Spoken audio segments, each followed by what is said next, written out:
Hello and welcome back to the County Chat channel. Today we are going to be continuing on with the previews from the County Championship Division 2. We've got to the last one of the County Championship Division 2 now.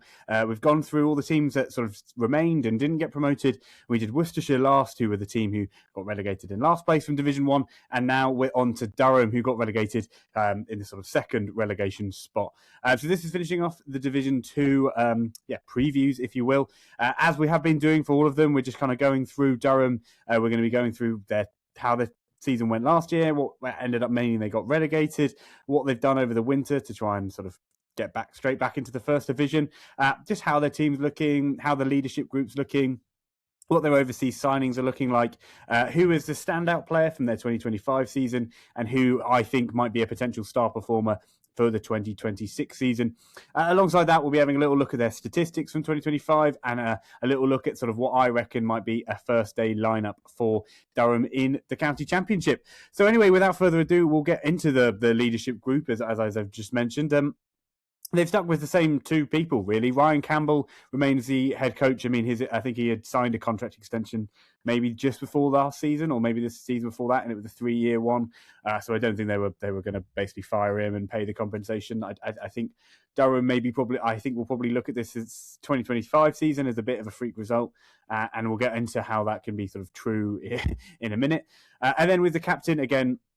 Someone I think they've just seen as a long-term captain for Durham since his axing from the England test team. It's Alex Lees. He just fits. He's a Yorkshire lad, but he's sort of, Yorkshire, Durham, Northeast kind of energy. And I just think he, again, as I say, he kind of just fits the mould of what they want from a captain up there. He also just scores a lot of runs, and I think he's a pretty well thought of captain in that sense. Anyway, going on to their overseas for 2026, they've gone with the same overseas they've had for, I think it'll probably be the 6th year maybe for this at this point. David Beddingham, the South African batter, for the first 3 or 4 years of that, he wasn't a South African international, but in the last 2 or 3 years he has been in that team for South Africa. So I don't know if his availability this summer is going to be hurt by that. But he has been signed as their sort of main overseas, so that the one for the whole season. I know that South Africa, since winning the World Test Championship, basically have got a lot more test matches booked effectively. That's why I mentioned it, but I don't know if that will come in later down the line. Again, I plead the ignorance. I actually am not sure. So hopefully for Durham's sake, he'll be available for the whole season. And again, if you watch much county cricket over that period of time, David Bellingham at full flow is one of the better cricketers to watch, or you're likely to see. The other overseas they've signed is a really, really savvy one, I think, is they've signed Kemar Roach. Again, if he's still got what he's had in the tank for the last 3 or 4 years, because he's getting up there in age for a fast bowler. But he's been, one of Surrey's main, overseas signings over the last, again, 4 years, maybe 3 years. Been a part of some county championship winning sides. I mean, he's also a test match bowler who I don't know if he's probably around 300 test match wickets, but he's one of the sort of recent time West Indian greats in test match cricket, which there obviously aren't as many as West Indies cricket would probably like. But Kemar Roach is very much one of them. And he now is a very skillful bowler, works quite well as a county cricket overseas to come over and be, your opening bowler. And it's something that Durham, in my book, really needed, was that kind of clear opening bowler kind of capitalist. So he's there from April to mid-June. So that is, it's a good chunk of the season, but he will be going for the back half of the season when the pitches get drier, and I guess they won't need as much of that sort of swing bowling overseas angle. The ins and outs for their 2026 and from 2025. So for their ins, they've got Casey Aldridge from Somerset. I personally think that's a really, really good signing. Casey Aldridge is one of those who's never delivered probably a full year of what I think his potential is, but he bowls very quickly and he's a pretty talented batter. He's got good skills alongside that, tall frame, one of those kind of natural looking fast bowlers, if you catch my drift. And then the other two ins they have is Archie Bailey from Gloucestershire. I can't pretend I know much about Archie Bailey, but I think he's fairly well thought of and is a seam bowler as well. And again, Durham kind of, as I say, same need for Casey Aldridge, the same need for Archie Bailey in that way. I've been doing a lot of butchering names recently, but they've also signed quite an interesting signing. Shafiqala Ghaffar, maybe? Shafiqala Ghaffar. It's an Afghanistani name. Apologies, I did give a look up, but sometimes with these names, it's you can't really find a pronunciation guide.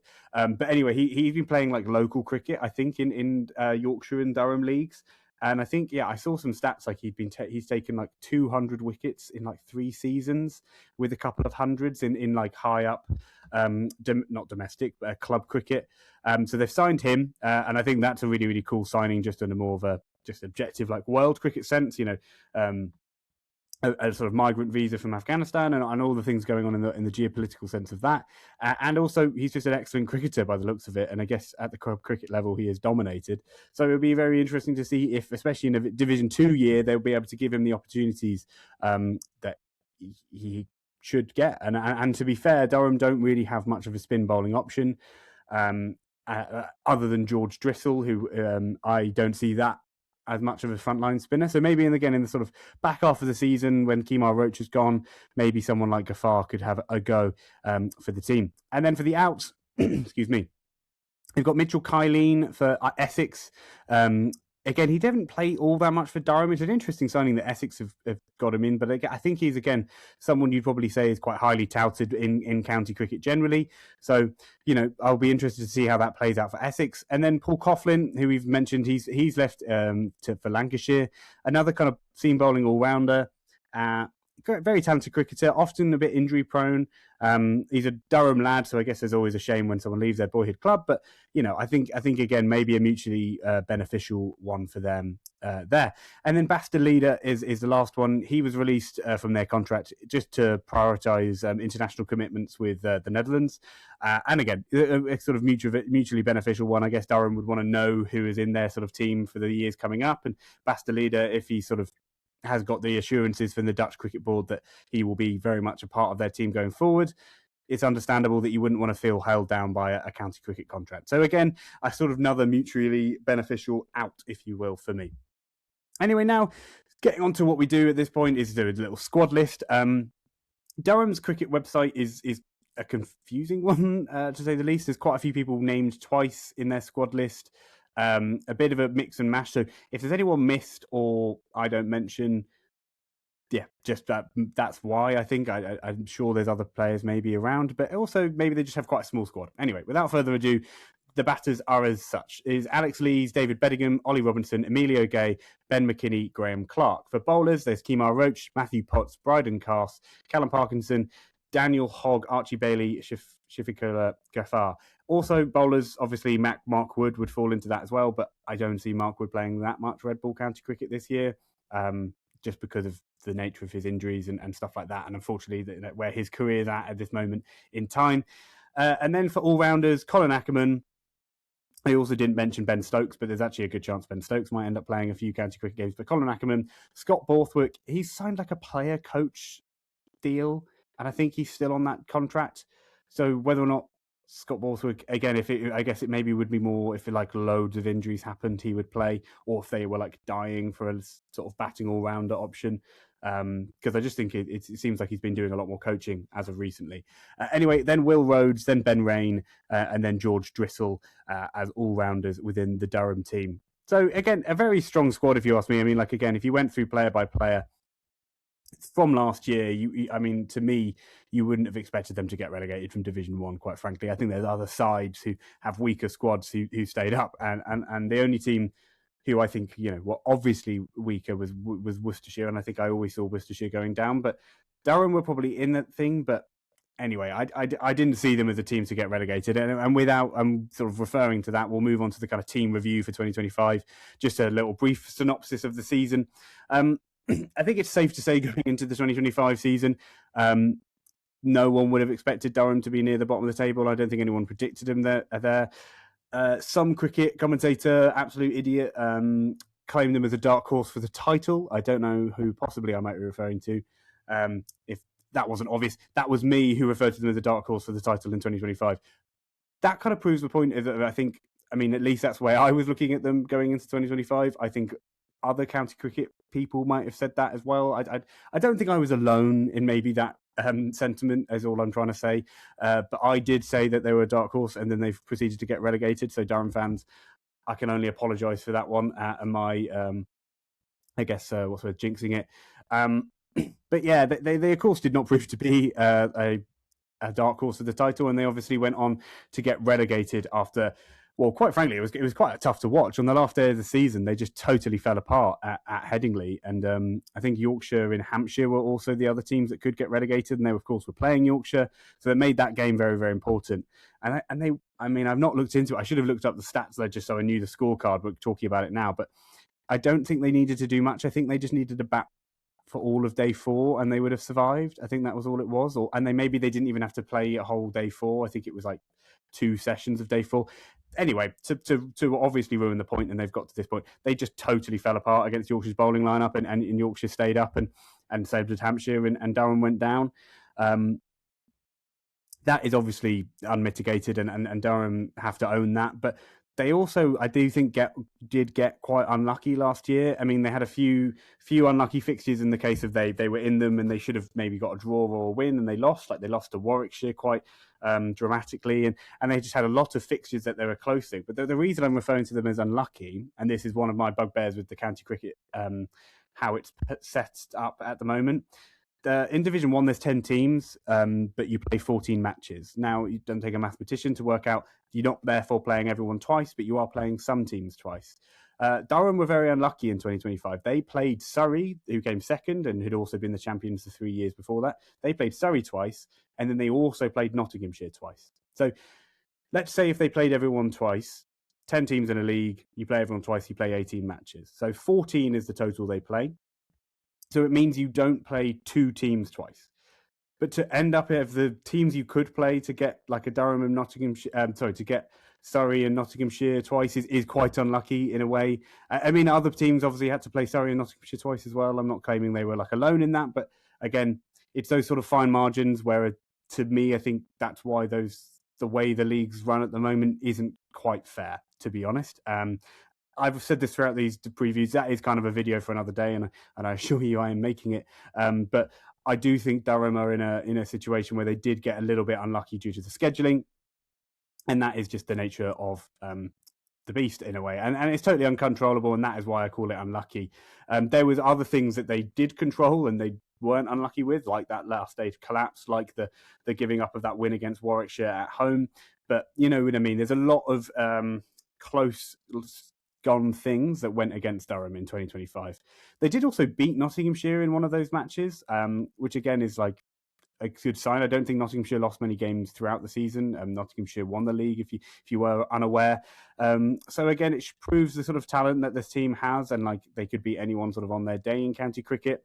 Just quite frankly, within the team side of it, they were just too inconsistent as a team last year to keep up with the dark horse moniker they were given by the county chat, but just in a general sense of like they couldn't keep up with other teams in the league. Like other teams maybe had a few, I know Sussex, for example, like won a few games in a row, maybe drew and lost a few, but they kind of ups and downs weren't as big. Whereas Durham, like again, beat Nottinghamshire, but then let Warwickshire chase 350 and etc.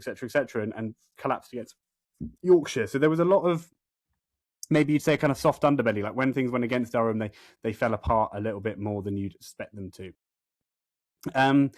Quite frankly, I just don't think their team is too good. Was too good to go down, and they were sort of. I mean, what we're talking about was probably like Tottenham in football at the moment. Like Tottenham are too good to go down, but teams, if they end up in the relegation zone, will go down. So the same goes for Durham. Is that they seemed like a team that was too good to go down last year, but then they kept losing and they kept not getting enough bonus points and they kept drawing and they weren't going in the right direction. And what happened? They collapsed on the last day of the season and went down. I don't think they were in the relegation spots for any of the part of the season until the last bit of the season. I could be wrong on that, but that is just kind of my memory of last year.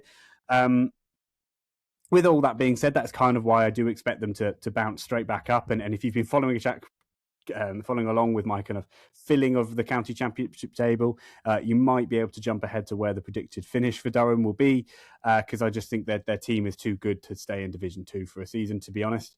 I only thing I see as a limiter for them is their bowling. They obviously have Kemar Roach at the start of the season, so I kind of mean kind of after Kemar Roach leaves. I think the signing of Casey Aldridge is really, really good, as is Archie Bailey. But again, they might, especially if someone like Matthew Potts or Ben Rain, got injured, I think all of a sudden you'd be like, their bowling is looking very, very shallow. So hey, who knows what might happen in the 2026 season? But I have a good feeling for Durham. And yeah, it's and also like I've not said this yet, but like I mentioned it, I feel like in a lot of episodes. But I, lived at 3 years up in Durham, played cricket up there. Know a lot of people who follow county cricket up there. Durham has a lot of passion for their county, and I hope for their sake that they go straight back up to Division 1 because the team is good enough. Their support for that county is always very admirable, and I appreciate.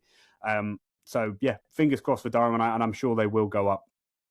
Anyway, going on to their standout player, I did just refer to him. So the standout player for 2025 is a recognition of service, is the way I've been referring to it, or a tip of the cap, as I keep hearing myself say when I'm editing these.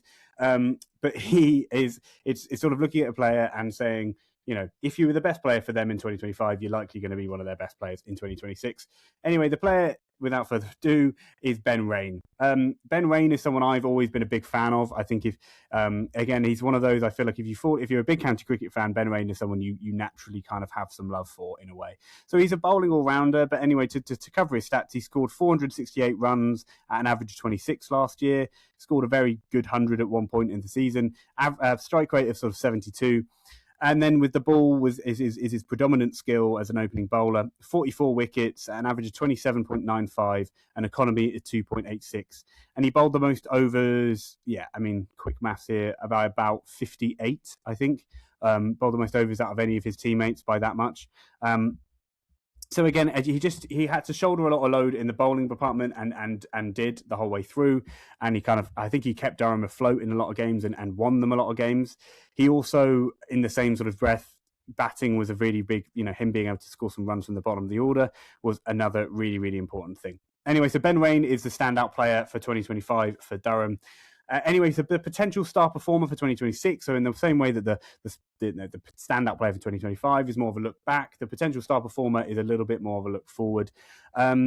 As the Americans would say, I'm going for a bit of a chalk pick here. I think it's what most people would say, and it's Ben McKinney, the young opener /3 for Durham. He went on the England Lions tour, or has been on lots of England Lions tours. He's one of those very mercurially talented players. Like, you just see him play and you see him score runs, and a massive player comparison. But I have seen it said, and I can't disagree with it, is when he's at full flow, he does look a bit Matthew Hayden-esque. It's a huge thing to say, but purely because he's like a 6'4" man, big broad shoulders, and he's left-handed. That ends up meaning the way you score runs ends up looking a bit like Matthew Hayden, because Matthew Hayden's one of a great test match cricketer, and he is that kind of stature. So it's just one of those one of those things that is by his nature. He didn't have a particularly good year last year. 565 runs in 10 matches at an average of 31. Like, that for an opening batter is nothing to write home about. The thing is I'm going to just check so I don't get his age wrong, but he's a young lad. Yeah, he's 21 still. So he's got a lot of time to come good. He's naturally kind of built in the Bazball mould, in the sense of him being quite a naturally aggressive player, and he hits the ball very hard. Again, I just see him as a player who will just continuously, in my opinion, keep improving, basically, continuously. And I just don't see a way in which, against Division 2 bowling lineups, if he plays a whole season, I just see him getting near enough 1,000 runs. I think England see him as very much a natural replacement for some of their openers, either Ben Duckett or Zach Crawley. I think they see as, I know, Liam, who I've talked with a lot about cricket and English cricket, he sees Ben McKinney as England's real, like, who they'll be pigeonholing for that other opener spot. So it will be interesting to see. And I know that is my potential star performer, Ben McKinney, for 2026. Anyway, we'll get into a little bit of sharing my screen here, talking about the stats for 2025, maybe just some trends, some things that maybe proved the issues that were at hand for Durham. Let's see if this does it. Cool, here we are. Hopefully you're beginning to see this as well now. So Emilio Gay could have easily been the standout player, I'd say. He's sort of 954 runs, an average of 45, 400s. Emilio Gay, I'm a big fan of his game. Ever since he was at Northampton, he used to score runs for them for fun. I see him having a 1,000-run season. Graham Clark, 768 runs, 42 average, at batting at 7. I mean, that's just a massive year, full stop, really. He'd had a few years of struggle, like his average was more in the 20s 20s. So him moving his average into the 30s with a big 40-plus average season. Alex Lees, 950 runs, average of 41. That's exactly what you expect from Alex Lees in a Division 1 season. So again, a Division 2 season, I can't see him not going above 1,000 runs. James Minto, bowling all-rounder. I didn't realise he'd actually average that well during the season. But anyway, Colin Ackerman, down year for him, 600 runs at an average of 32. Again, someone you would expect more from in that sense. Ben McKinney, as I've just mentioned, 10 matches, 565 runs at an average of 31 as well. Again, I think in a Division 2 season, you'd expect more from him. David Bedingham, he unfortunately broke his hand last year, but he only played 6 matches of 333 runs at an average of 30. So again, a full season, but also a Division 2 season. Again, David Bedingham, I've realised I've almost guaranteed 1,000-run season from about 4 cricketers here, but David Bedingham would be someone I would put into that ilk, if you will. Will Rhodes, batting all-rounder. He kind of got dropped a bit throughout last season. His bowling was really struggling, and his batting wasn't doing too well either. So I think I'm expecting a bit of a bounce back season from William Rhodes. 360 runs at an average of 30 from 9 matches that he played. Ollie Robinson is their wicketkeeper batter. He's one of the best wicket-keeping batters in England, full stop, if you ask me. He just had a poor season. 594 runs at an average of 28. I say that's a poor season. For most wicket-keeping batters, that isn't a poor season, but for him, it is, if that makes sense. His standard is much higher than that. Matty Potts and Ben Rain, as I mentioned, are both kind of... Ben Rain, I've obviously already mentioned as a bowling all-rounder, those 468 runs at an average of 26. But Matty Potts, his batting is kind of getting up to that point at this stage. 295 runs, average of 26.81. And then sat there between them, you've got George Drissel, who's kind of an spin bowling all-rounder. I kind of rate his batting more than I do his spin bowling, if I'm totally honest. So it will be interesting to see how much he plays in 2026.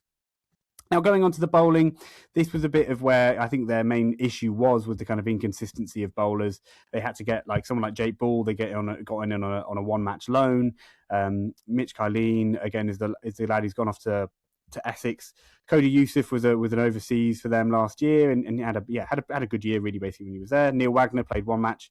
Then we get to Ben Rain, as I mentioned, the 44 wickets at 27, very good year. Bryden Cass, England's lead wicket taker over the winter, 5 wickets at an average of 30, an economy of 4.67. So if he plays more, I'm sure he'll score. He'll take a lot more wickets, and his sort of express pace in Division 2 will be kind of interesting to see. Another overseas that they got over, Brendan Doggett. Again, he didn't have a brilliant go of it, but not bad either. 9 wickets at an average of 33. Callum Parkinson, the left-arm spinner, he took 12 wickets at an average of 37. Again, not brilliant. Matty Potts had one of his worst years of recent years, basically. 11 matches, 29 wickets, an average of 42 and an economy of 3.3. Obviously, that was good enough for him to go down to Australia and get spanked at the SCG, unfortunately for him. George Drissel, his spin bowling figures come in here as well. 17 wickets, an average of 52. So you know what I mean when he didn't have a brilliant year. Minto, as you see there, Connors, some other young fast bowlers who had some goes at points of the year. I'm a fan of Minto. I think Minto is a one to keep an eye out for. There is Shafiqullah Ghaffari. He did play a few matches last year. Tall leg spinner. Didn't have a brilliant go of it in his first go, but I'm sure he'll have a better go in the future. Daniel Hogg, as I mentioned earlier, he's a left arm quick, I think, if my memory serves. Again, room for improvement, very young bowler. I think I've seen him bowling and be impressed. Then we get to the last of the people I'm mentioning, because at this point I've usually moved on. But William Rhodes, as I mentioned, he did have easily his worst year with the ball probably ever. It was his first year in his move post Warwickshire, so I just see him having a bit of a bounce back year. His 7 wickets at an average of 75.85 for a bowler of his standard is just a bit unsustainable, if you ask me. So we'll stop having a look at that. I feel like the statistics went on for a while, but I think it's because they had a lot of players who played, if that makes sense, which again can be a bit of a limiter for a team that is doing well. Anyway, we do our last bit of screen sharing now, moving and looking at how I think their first day lineup might look, and then also where they might finish in the league. And again, as I said, if you've been paying attention throughout, you probably would have known where I've predicted them to finish in 2026, because all the other options were filled up with the filling table that I've been doing. Anyway, I think they're going to finish in first. I think Durham are the best team in the league. I think this is the best 11 in the league. I think the strength is at the top end. I think they do have a lack of depth, and that is something I've sort of gone against a few other counties for. But Durham, I think what they did last year with their fast bowling and getting players like Jake Ball in and overseas in, it was that they were willing to be aggressive. And if they continue with that mindset about, if they have a hole in their team and they fill it with a loan move or not panic overseas, but a new overseas, that will put Durham in a good stead, and I think they'll win the league. Anyway, this is what I've gone for their first day lineup. They might do something different. I've gone Alex Lee's captain, Ben McKinney opening with him. Either Emilio Gay or Ben McKinney could go 3 or open. I've just gone with Ben McKinney and Lee's just because I like the idea of those two opening. And Emilio Gay scored quite a lot of runs from 3 last year. So Emilio Gay I've got in at 3. David Bedingham, 4. Colin Ackerman I've got 5. Will Rhodes, I've snuck in at 6, but him and Ollie Robinson could kind of swap round. Also, Graham Clark, who I've got here in the 12th man role. I actually think if I was predicting what Durham will do, I think they'll go Ollie Robinson 6, Graham Clark at 7, because Graham Clark had a good year last year. I just think the upside of what Will Rhodes can do to your team is a lot more than Graham Clark can do for your team. Because Will Rhodes has that bowling option. And again, he had a poor year with the ball last year, but I expect him fully to recover from that and have a better year this year. Ollie Robinson, the same, had a poor year, not wicket keeping, but batting. So again, he's a good enough batter. He can bat up, I think, all the way to 5 as a wicketkeeper, but just last year he had a poor season. So I've just stuck him in the kind of classical wicketkeeper role at around 7. In at 8, we've got Ben Rain. Again, their best player from 2025, if you ask me. 2025. And yeah, he's just a very, very savvy operator. One of the best sort of county cricket all-rounders around. So Durham are very lucky to have him. Bryden Cass, again, tongue-in-cheek about his comment, how he was in Australia. But he, for especially your Division 2 side, if they can get Bryden Cass to play 8 to 10 matches this summer, they'll be very, very happy with that. And he'll do very, very well. Matty Potts down at 10.